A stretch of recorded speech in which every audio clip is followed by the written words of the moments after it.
All right. So today's topic is a facilitated conversation about navigating the virtual world. So we know that grad rebels have had to overcome a lot of challenges in these past couple of months, whether that's been as your roles as students, as graduate assistants, as teaching assistants, parents, and many other roles that you may have.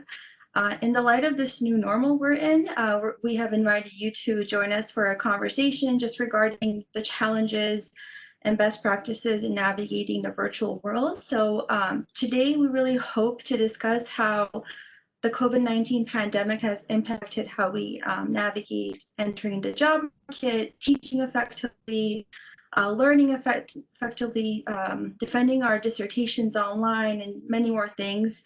We really hope that you feel comfortable to express your challenges that you've been facing in these different areas and really tell us what the graduate community can best do to assist you. And then we'll be conversating with professors, career coaches, online education experts, students that have already taught online prior to this pandemic. So as we get started, we'll start with our facilitators just introducing themselves, and then we can open it up to questions and just really have a conversation. All right, whoever wants to start. I guess I'll start. I'm Kelly Mays. I'm an associate professor in the English department, and I'm also the director of graduate studies in the department, or the main graduate coordinator. So I do a lot of graduate student advising. I'm also a member of or have been a member of the Professional Development Academy board in the grad college, and that's sort of how this started.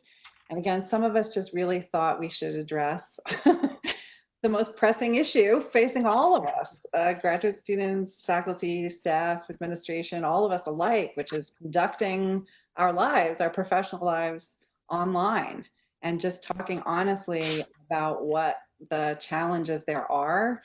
We wanted to make it, and I'm committed to making it, a facilitated conversation, because though others, facilitators here, have more expertise than I certainly cannot, and I don't know anybody who can, claim to have mastered all of this or not to be facing challenges, in part because we are right now, only now, developing rules of procedure and best practices for all of these things, for meetings with colleagues and supervisors, for classes, for defenses, for thesis and dissertation defenses, for exams, and so on. So just wanted to talk about that honestly, and I'm grateful to be here to do that and to listen and to talk.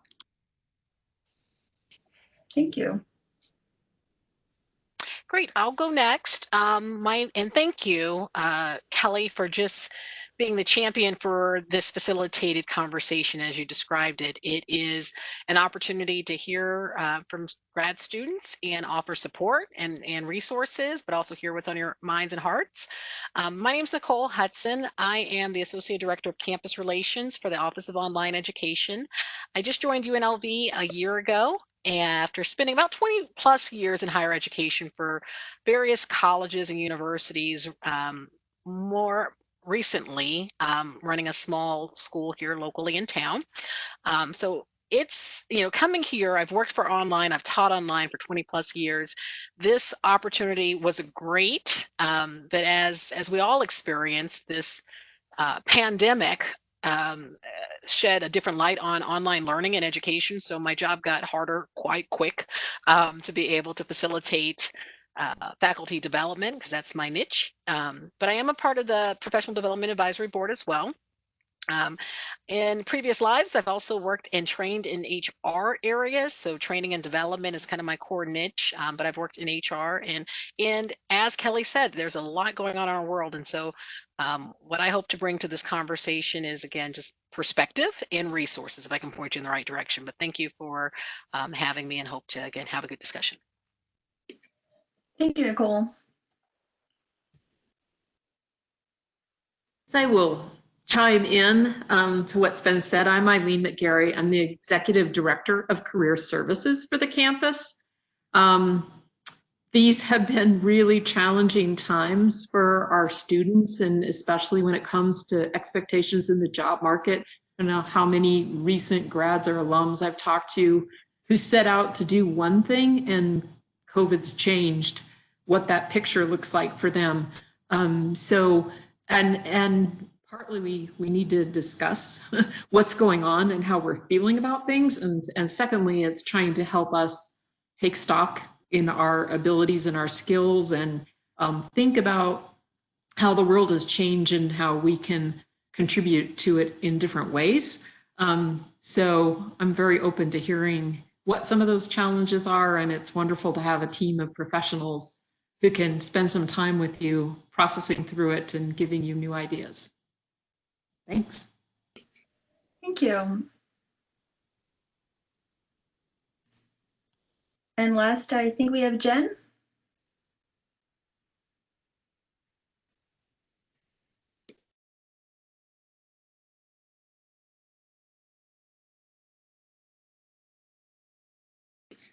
Maybe she's having some WebEx issues. So if we want, we can just open up to questions until she figures that out. Does anybody have any questions to start us off with?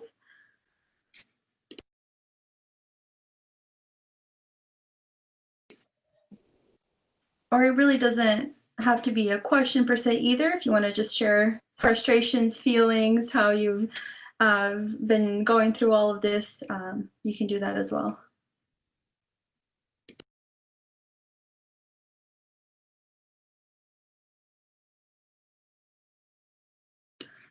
All right, so I just got a question sent to me. From your perspective, how is the job market looking for new graduates?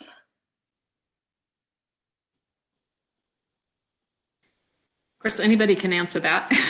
Doesn't just have to be me, because we all have different perspectives and experiences. I think a lot of it is, one of the things is that things are on hold. It's not so much that the job market necessarily will be permanently changed. It's the unknown and getting through the pandemic so that we can get to the other side and have a clearer picture. I do think one of the things that is changing is the way we work. So one of the amazing things is what we're doing right now, because if you thought of it pre-COVID, probably Nichole would have been struggling with us all, resisting what we could actually do online, and we've had to learn by fire. So I think in some ways where, one, there is a greater need for people who can master the online space in no matter what they're doing. And two, I think it's going to change how we work, how we view work, how we start working. If we're not essential and we don't have to be out there, I think it's going to change the structure. I think companies are going to have to be more flexible. I think we're going to be less dependent on the place we work and more dependent on the way we work. There are certainly changes. I mean, it is impacting openings because of hiring freezes, of uncertainties with budget. But again, this is what we hope as we develop new ways to cope with this, something that is going to come back. You know, I don't think it's taking away professions permanently, but it will change them. I would just echo both points you just made, Eileen, which I thought was great. One, that right now we're kind of on pause. And I think it is everyone, business, academia, there's just kind of a freeze and wait. But that's not going to be permanent. But two, I think what is going to be permanent is that COVID is really simply accelerating changes that were already happening in terms of things moving online. It's just sped it up and made it a crash course. But I think permanently, even long after this crisis is over, and regardless of whether another one comes, work is going to be, more and more of our work is going to be done online in all the ways, you know, that Eileen was talking about. So that's very important. Three, I would suggest, I want to be a Pollyanna for a moment. I think rightly so. I think that what you're doing right now, and even being in academia doing it, is actually, again, good training and is actually going to serve you well on the job market, because I think we are actually doing things online and learning to do them. And again, developing those procedures and so on in a way that's going to be helpful to all sorts of employers, both within and beyond academia.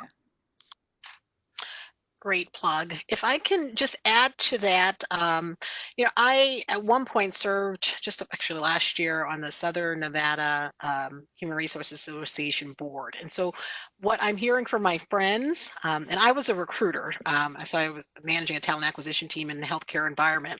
So again, mind you, it was healthcare, but what I'm hearing from my recruiter friends is within HR, it's all hands on deck as they're working through general processes. So as hiring freezes are occurring, those HR contacts are all doing all kinds of other projects to help organizations along, figuring out kind of best practices, new norms, new strategy.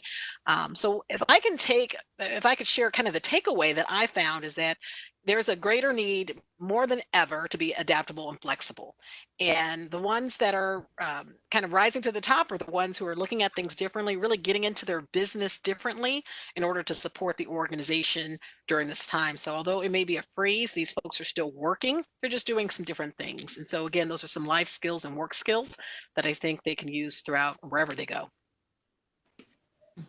Thank you. And to follow up on that, we have a follow-up question asking, how can recent graduates or graduate students that are about to graduate just better prepare for these changes?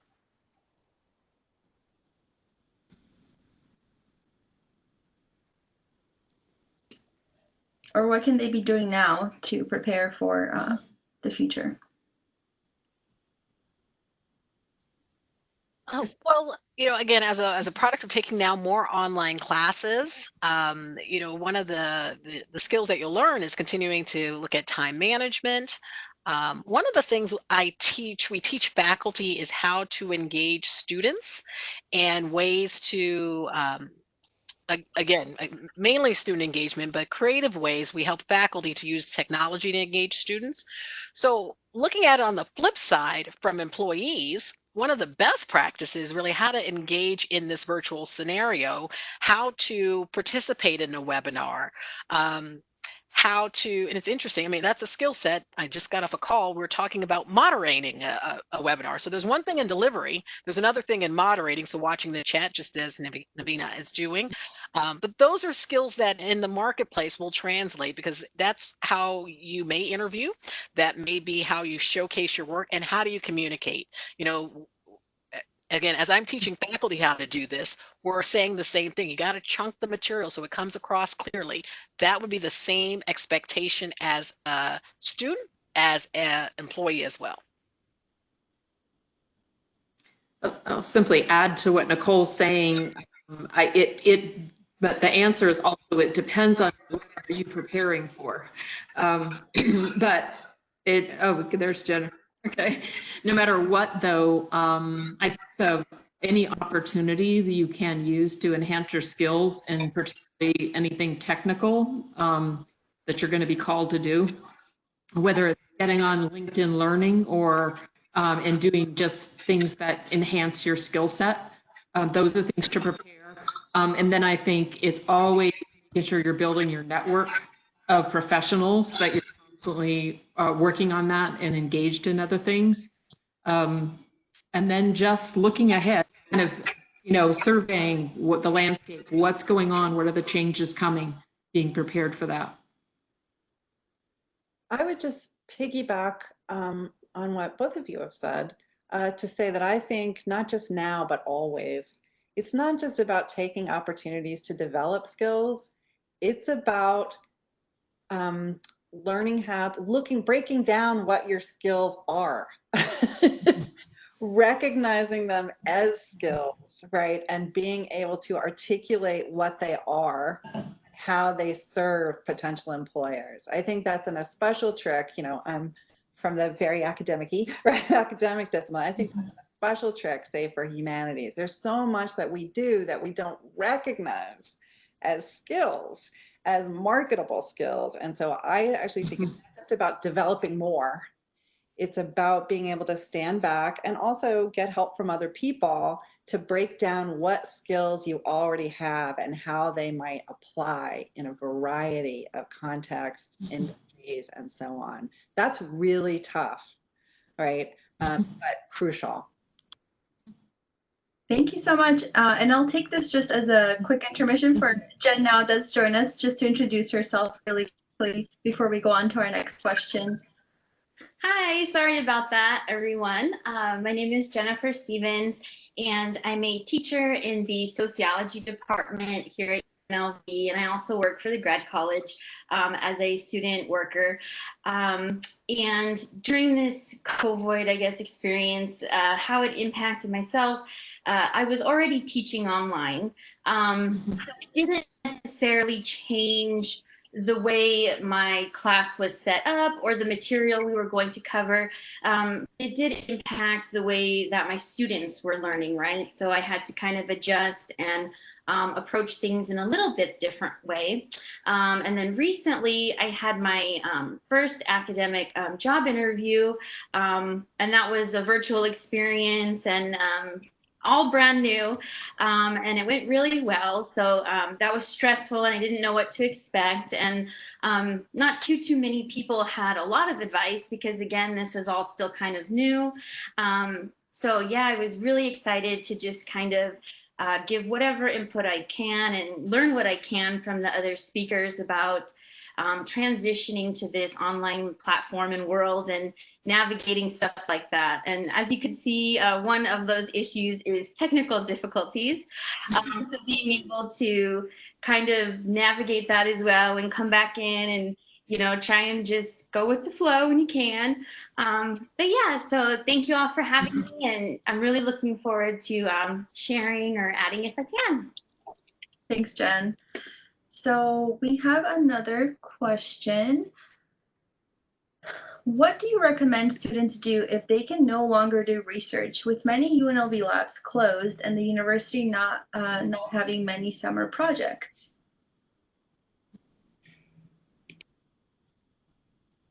A fabulous question, to which, as an English professor, I do not have a fabulous answer. I do think I was going to talk about a separate issue about staying in touch with your advisors and your committee and so on, which I can talk about later. I know that's a separate issue, but when it comes to things like this, you really need those people, and you definitely need, and if you don't already have an advisor, you need to be choosing one who really will be proactive in helping you to figure out how to direct and redirect your research. That's going to be key, right? And figuring out projects that will work in this environment. And I'm sorry, as a non-lab person, I can't offer specific advice.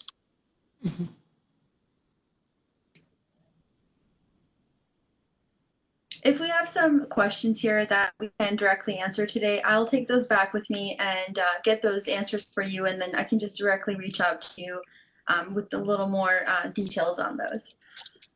I would also suggest that, again, there aren't that many of us on here, and no one should feel pressured, but if you want to turn your camera on, please do. And also, if you have tips for each other, I think it's just important in this time that you be giving each other tips and advice, and so on. And those of you who work in labs might have better answers. But again, this is a conversation ideally, so you feel that you can also turn your mic on if you want. That's a great point. Yeah, please do feel free to do that. If you have already experienced this, anyone's question, to just put in your perspective and what you've already gone through. So here's another important question. How are you handling students getting burnout during all of this transition?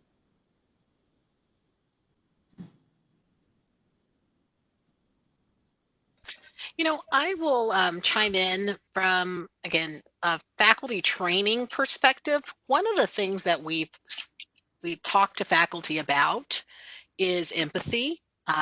You know, both between my department and the faculty center, we're having conversations, not because they're not empathetic, but really to make sure folks are engaged with it's beyond COVID. There's a lot going on in our world right now, and we need to give each other grace to maneuver this sea. And, I see Kelly, your head's nodding. We feel it as faculty, we feel it as administrators, and so we need to remember our students are people too. And so that is something we speak and allow space for. I can just share one of our trainings that we have has cohort groups, and so we do a webinar that's an hour and a half. But where the magic is happening is in those cohort groups, because we're allowing faculty to also express their needs, challenges, and frustrations. And so giving them space and then showing them what that feels like so that they can do the same for their students. So different take, but that's something that we consider. Thank you. Agree, and also part of the value of having a conversation. That's part of why we came up with this, because sometimes it's time for us to have a conversation, not just a panel lecturing at you. And I think there's a bit of humility we all need in this space, because it could be me and my microphone goes out and I have to find some other way to reconnect to people. There's just so much space for disruption. And if we can laugh a little bit about where we are, as well as hear people, had a professor in tears over what's happened over the last couple of weeks, and you just need to be a friend, just need to be there to allow that space for people to just experience what they're experiencing, and it's supporting each other. I think that's critical. So I'll chime in really fast. Two things. One, I definitely ran into this and the first thing I noticed right away is that I reminded my students that yes, my syllabus says I do not accept late work, but that, hey, life happens and that we are human, right? So I think, just to echo what everybody else has already said, showing that empathy and teaching that empathy and making sure students have that for each other, and that instructors have that for students and each other, just across the board. We all need a little extra of that right now, I think.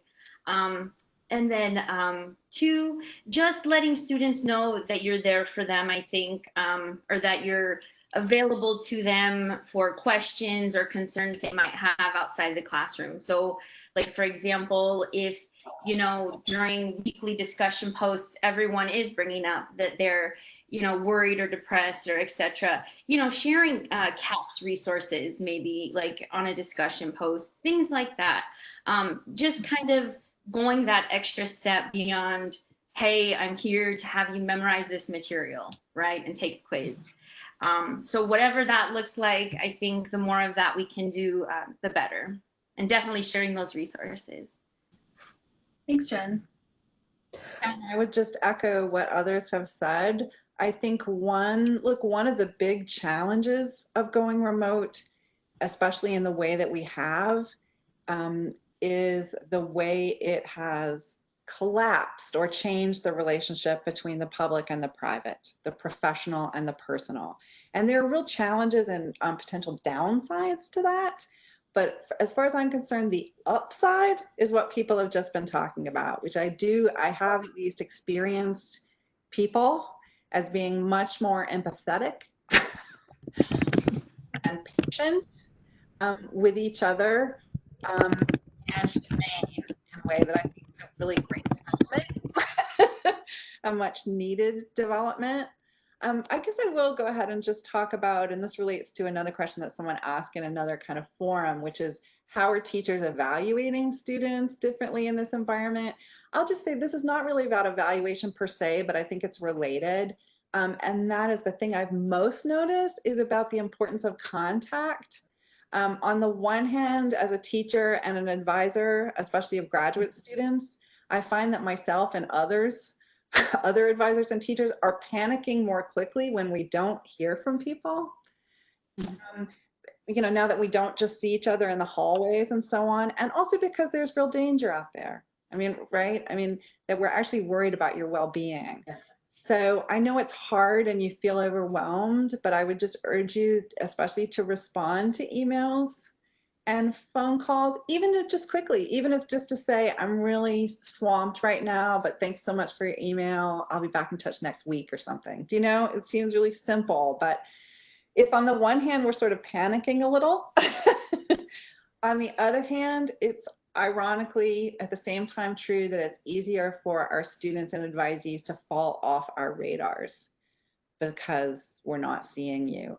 So at least, or especially during the academic year, I would urge you to maybe reach out more than you might otherwise. Just send a quick email to say like, hope the first few weeks of your semester are going okay, loving my classes, hope to talk to you soon, right? Just maybe doing more active work in terms of keeping in contact with your advisors and so on than you normally would. Anyway. So kind of following up on that, a student asked if the panel or facilitators have a suggestion about how to stay in touch with people besides email, especially students that are maybe getting overwhelmed with a lot of electronic communications. Is there any other platforms, tips that you might have? Certainly, this is one of them, where we're not just emailing and there's a face. I actually find that incredibly helpful that we are able to do this as opposed to just phone calls or something that's much more disconnected. I do tell students a lot to make sure you have a presence on LinkedIn in the job search, because it is one of the more powerful tools that's well utilized, and it's a professional platform. So I can't emphasize that enough. And to reach out right now to colleagues, to people that you know, and touch base, have a coffee chat, set something up so that you're not isolating yourself. I would just two things.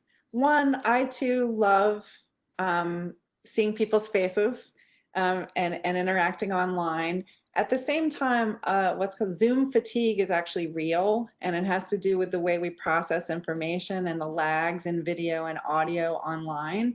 So it actually is true that sometimes the phone is a better communication device that we often have not used as a phone, but the original use of the phone. So I think phone calls are coming back.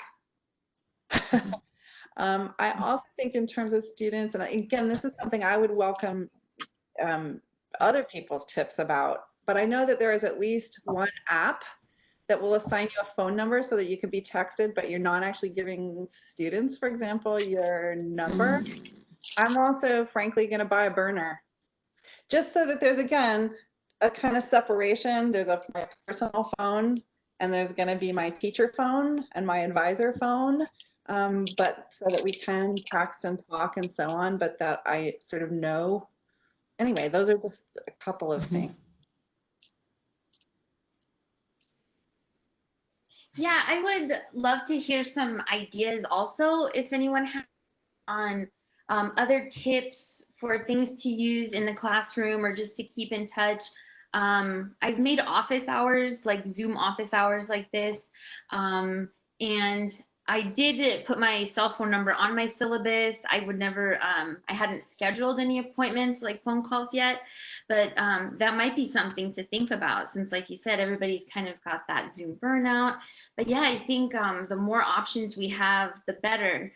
You know, and that's not a bad idea about the burner phone, because again, you know, it's important to be available to the students, but to also have that professionalism and separation. So yeah, anything, I would love to hear suggestions about that also. Yeah, I can't think of the name of the app, but I did get a phone number. I think it's maybe a Google Talk. I need to follow up and figure out what that was. Is that correct? Yeah, it's like you can get a Google phone number. Yeah, a Google phone number. Yeah. Hmm. So that's easy, you know. Yeah, so I use that for real estate. I still have a 704 number I won't get rid of, but I needed a 702 one, so that's why I chose that, and it works fine. I can't even tell where it comes from in that regard, but nonetheless, The other thing we encourage faculty to do, so you don't have Zoom burnout or Zoom fatigue, as you described, just the personalization of video messages. It just is a different type of approach.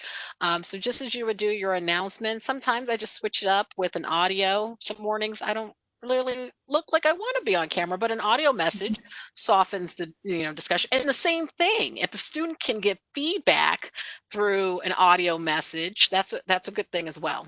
So from an instructor standpoint, that's what we're talking about. Actually, shameless plug, we're doing a workshop on Thursday to teach faculty how to do that. So it's on our calendar, but it's just a way to personalize without the commitment of a set meeting time. So interestingly enough, my team were doing webinars, but now they're talking about doing podcasts with content as opposed to the webinars. And what I'm hearing is a lot of students like that format a lot better. And the other thing we're working on is bite-sized information. Like, why do we have to spend an hour for everything or 30 minutes? So we're taking things into 15-minute chunks and using things, then discussion occurs around that information. So Nichole, earlier you mentioned how we're all learning how like WebEx etiquette, how to moderate, how just to behave on WebEx. When presenting in person, we've typically learned to use and play off the energy from the audience. How can we reimagine or produce that same energy in a different way? Awesome. That's what we tell our team. Start with the poll. So there are so many wonderful polling tools to get participants engaged. So that's one of our kind of must-haves for our workshops. I have some new presenters that hadn't facilitated, but we just have so many trainings. We've gotten folks involved. So we do a run-through to prepare and to make sure everyone's prepared. But the poll question seems like it helps drive discussion. Chunking information, as Eileen described, bite-sized pieces. So you really get a presentation with 15-minute burst of content, and then allow that chance for Q&A and discussion and monitoring chat. But the poll makes a difference. And it can be on anything. What's your comfort level with this topic? What brought you out today? Just a couple questions to just get the engagement going. Can you just do that in the chat, Nichole? WebEx has Example. WebEx has a better way to do it than yes, but it is done in the chat, so you'll pull up the little dots and then usually be able to find it. I just want to say that I found that very challenging in the spring in teaching remotely. And one thing I was doing was the Panopto recordings, for example. And even though I was chunking, I still was going on, and also was very monotone in a way that I would not have been in class, because there I'm responding to students and so on.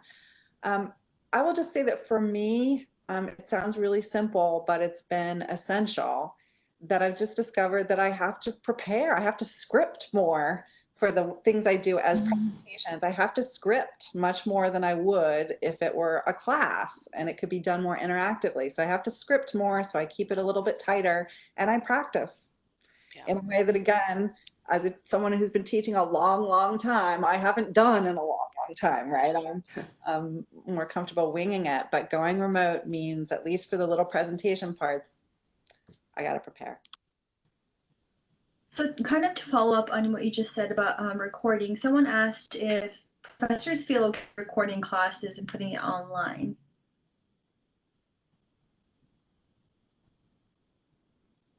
Again, I think that's something that we're all, at least people like me who have not taught remotely or online in the past, I think that's something that we're figuring out and working through, and especially filming what, right? When you say filming a class, right, that can mean a lot of different things, and what we put online. So anyway. No, I think we've had mixed reaction, right? Mixed comfort. My boss, as I'm on this call with you. I saw it pop up on my screen. But she sent out an article because this is the debate we have within our office. It's okay for a video to not be perfect. The level of professionalism, it's, with our phones or, have great cameras. I've asked, one of the things we do to promote our workshops sometimes are commercials. And so we're working remotely, and I asked my boss to do one, and she didn't want to, but she did, and it was great. It was homey, it was comfortable. She did it in front of her fireplace. It personalized the message. So one of the things that we need to help faculty understand is that it doesn't have to be perfect. And I think that humanizes the experience. It's content that matters. So hopefully that answered the question about comfort of putting things online. It just depends on the faculty and, again, their perspective. Again, with the faculty perspective, you're absolutely right that it doesn't have to be perfect, and yet once something's on video, it's out there, and content does matter. And once it's online, again, there are issues of intellectual property, right? And also just professional reputation and so on. So there just are issues. And again, I think there are issues sort of for all of us, and wanting to find ways to be as available and to present things in a way that works best for students while also kind of navigating these other real concerns, which is what all this is about. We've been so used to media prior to this, so used to, when you were on camera, you were a performer. That's fair. That's fair. I put in the chat the article. ASU has done a great job of producing content. They're almost a machine in terms of online. So we teased. They came up with an idea for a professional development called Learning Man, and I'm like, that's our state. We own Burning Man, but they're creative. But that was the article that talked about imperfect videos. I haven't even read it, so I'm just sharing. Honestly, she pinged me, and it just timely. So putting it out there. So while we're still on this topic of virtual lectures, do you have any tips for graduate assistants that are teaching for leading unique activities and engagement in the virtual environment, like virtual icebreakers? I know you talked about the polls, Nichole, in the beginning, but any other stuff that you've done or seen at any of the meetings you've already attended? Yeah, interesting enough, there's an association called POD Network. I don't even know what it stands for, but it's professional development, and it's online, and it's those kind of folks. But they did a crowdsourced document a couple of weeks ago, which I will find and put in the link, of activities, and how do you translate that activity from online to on ground, or excuse me, face-to-face to online. And it just had a great few resources there on what you can do. So I'll just share that. But for grad college, we are actually working on more training as a part of our stipend program for faculty development over the summer. So I kind of need to do a teaser. Stay tuned. That will be coming, I think we said August and September, where all of those things will be outlined for you in more detail. But we know it's an opportunity, so there's more training coming for grad assistants specifically, or grad college students. So I know a lot of students are still unsure about their fall classes. Do any of you have any idea when we should expect to hear about if the classes are online or in person, or if my UNLV is up to date yet or not quite yet? I thought it was July. I don't have an exact date, but I know there was still some movement, if I'm understanding it correctly. It was, reaching back out to faculty to uncover their preferences. In some cases, the provost announced anything over 75 students would be online, but I thought July was the time to resend that out based on faculty preferences and that number, what those options are. Froze up. Thank you. Yes, it should be coming. I know that departments, the English department, like other departments, had to send a kind of preliminary schedule indicating what would move to remote and what will be online, which is of course different. and had to send that recently. And so then I think it's being put together kind of at the college and university level. So I do think July, we should know by July. I will say again, just judging from my own department, which is what I've looked at, but I think it's indicative because I think we're on roughly the same time frame. Some classes have already been switched to remote, right? Which means that they will retain their times so that some instructors may want to do some synchronous teaching, right? And so if there's still a time, they will do that, whereas some have moved online. So a kind of first phase of a few courses have already, I think, been remarked on my UNLV, and I think the rest are coming. We're still, at least the last I heard, it wasn't exactly clear how everything was going to be marked in my UNLV or how departments might be releasing information to students about forms of instruction. But right now, as I said, if the class still has a time and it's listed as remote, then there's at least a possibility that it will involve synchronous, not just asynchronous instruction. But again, July, I think, is when we're going to know a lot more. So, and is it true that still summer classes are still all online through all the summer sessions? Is that correct, or is there in person? I think there are some face-to-face classes in summer 3. Yeah, summer 3, I think, is where the option Okay. opened up. But as you know, we need to be flexible. Our state is growing in cases, and so we don't know what that looks like. Yeah, I mean, just from a faculty point of view, everyone should know this, and if you're grad instructors as well. I mean, what we were, again, we're putting in our preferences, and we're going to shoot for roughly 50-50, right? I think online and or remote and face-to-face, but everybody has to be ready to pivot, should need be. Thank you. So a lot of the academic programs start in cohorts, and part of that academic journey and experience is getting to really know your cohort, taking classes together, being on the journey together. How are you all helping your department cohorts bond or feel like UNLV students when there's no face-to-face interaction, or if it's not something you've done, what do you plan to do moving on starting in the fall? That's a great question. It's what I'm grappling with right now. And so I would welcome, even if you want to send it to me anonymously, any ideas that you have as graduate students, because one thing we're trying to do right now is plan orientation. And in our department, we have a week-long orientation before classes start that involves teacher training and writing center training and so on. And we had just this year been making concerted effort to focus much more on students as students and creating that cohort experience. And now we have to do it online.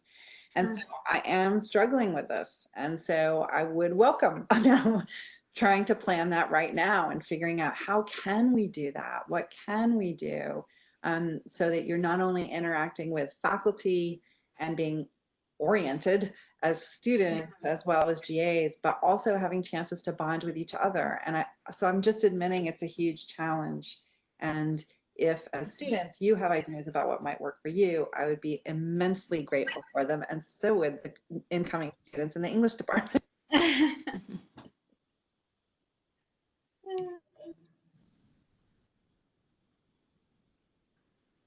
So Kelly, I'm curious. When you say week long, what does that look like? Current state. Again, I do not run the entire orientation because one of the major focuses is that all of our graduate assistants teach starting the very first semester, right? English 101.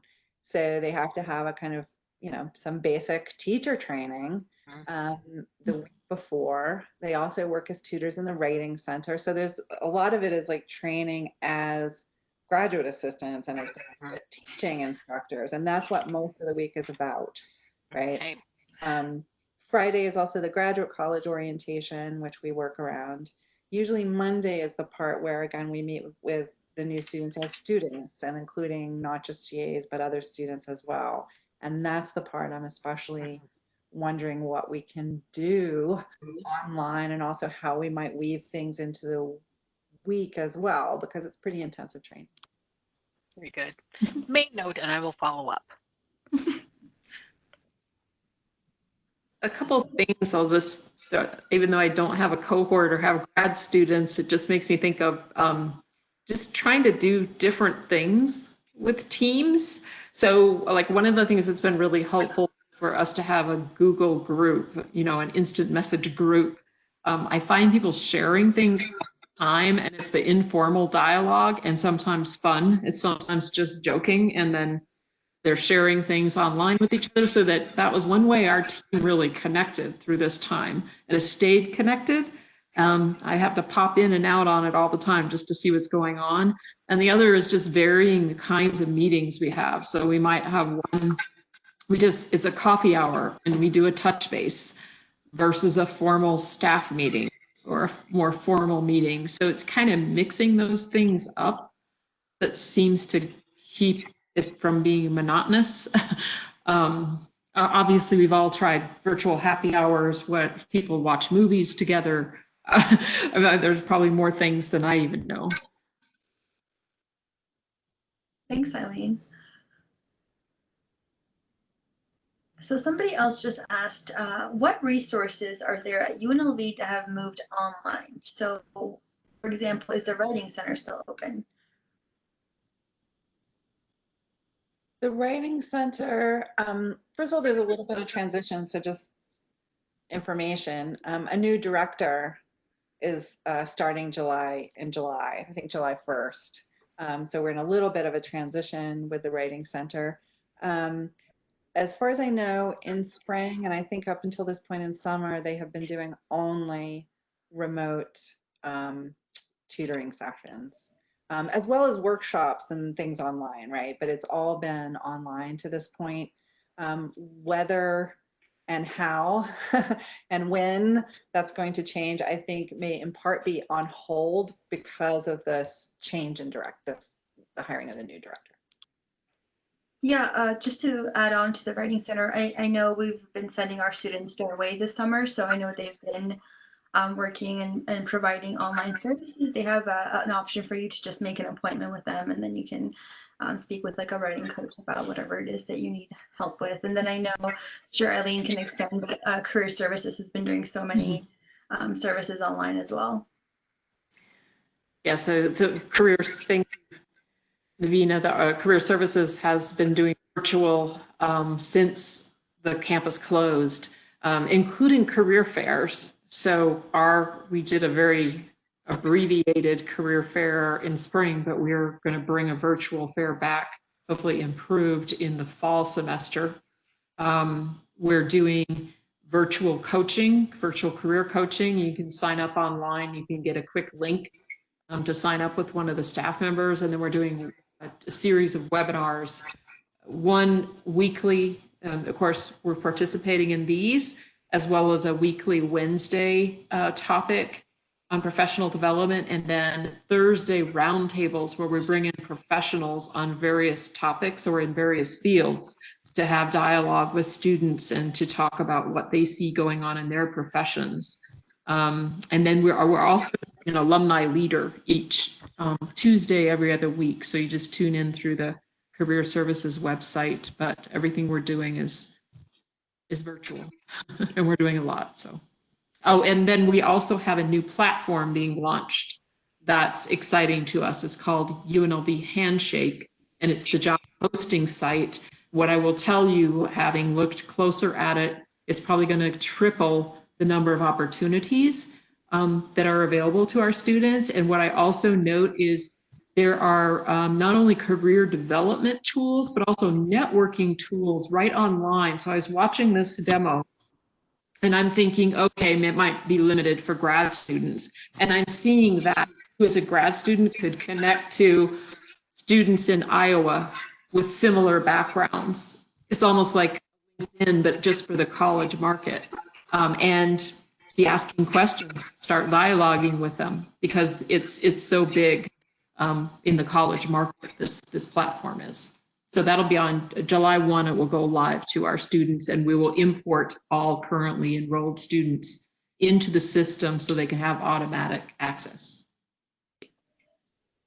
I will just say, and this is less giving information than maybe wanting to put this on the radar, particularly of the grad college, but maybe of all of us. I think especially important for all of us, but particularly I think for graduate students, both as students and human beings, and also as instructors who themselves are dealing with students. We need a lot of information, resources about mental health resources and well-being resources. What's going on at CAPS and what is CAPS offering now and in the fall. And also I think much more about resources beyond CAPS and beyond campus. I think there's an urgent need. Thanks, Kelly. And just to add on to that, in a couple of days, I think Wednesday, we're actually partnering up with CAPS to bring a workshop, and CAPS and NAMI, and just to bring a workshop about helping those that you know, or you have family members or friends that are struggling or going through something with regards to mental health, and just how to help and support them. So if anyone's interested in that, we'll be doing that on Wednesday. And just take a couple of seconds to let you know we have about 5 more minutes. So if anyone does have any more questions, please send them in the chat. So while you guys think of your final questions, I wanted to go back to Eileen with the Handshake platform. Somebody just asked if there's a place online for incoming students to look out for department GA ships. Is this going to also be on Handshake? Yes, so we will, any department that wants to post a GA ship or a student position on campus can post it. Certainly it'll be separate from the UNLV Human Resources site for full-time faculty positions. That will be separate. But for anything that's a student-oriented position on campus, and we currently post them now on Hire Rebel. This is just a new platform coming to replace Hire Rebel. And campus partners can utilize it just as if they were an employer and want to post positions to students. That's great. Thank you. That is great. And maybe this is not the right forum, but I just want to say, as an advisor, Hire Rebel, I could not have an account. So I could not myself go in and look to see when there were professional development GA ships, for example, available. So if Handshake, so you, so we can get you set up that way. It's basically as if you were a faculty member or an advisor, and we can set you up so you can view it as a student would without having to be a student. So yeah, you just contact our office and we're going to get that going. Yeah. And will that be available for people who are incoming students at UNLV, not current students, but who have not started yet until this fall? So it's dependent on what triggers enrollment, so that like it's importing students who are active in our system. So there may be a lag if somebody's not quite yet enrolled before they come into the system and can have access to it. But once I just have lots of my incoming students in my department have been reaching out to me and being like, how do I get GA outside of the department? And I'm like, I don't know. We'll work on it. So, interesting. That's the other thing. If you could get access, that maybe we could get you access if there's somebody you're trying to advise. It's interesting. Okay. Yeah, that's a great point. Yeah. So as we wrap up our conversation, is there any last words of advice or anything that we uncovered that our facilitators wanted to add before we close it up? Give yourself grace and space. It's a lot to navigate, so reach out. Our contact information was in the invite if there's anything that we can support you through.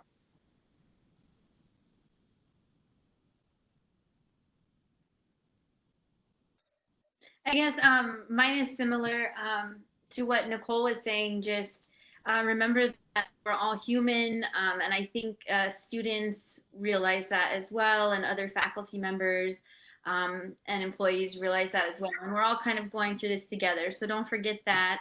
And I just wanted to say thank you so much, everyone, for sharing, because I learned a lot of good tips and tricks. And again, remember, we're all still new at this. Like Nichole said, give yourself some grace and space, and yeah, just try and help each other.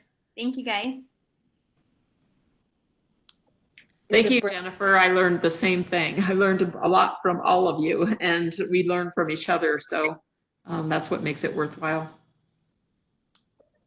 I too, I'm very grateful.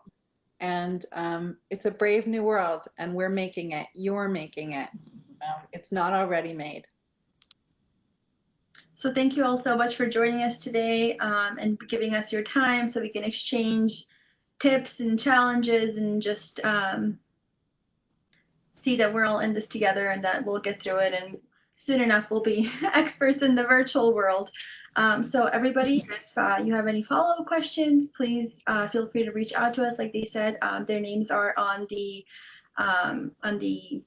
calendar entry that we provided for this workshop. And if you have any specific graduate college questions, you can just reach us at gradrebel@unlv.edu. Thank you all so much, and hopefully we'll see you at our next workshop. Have a good one. Great. Thank You you again for too. coordinating. Thank you. Yes, thank you, Nev. Thank you.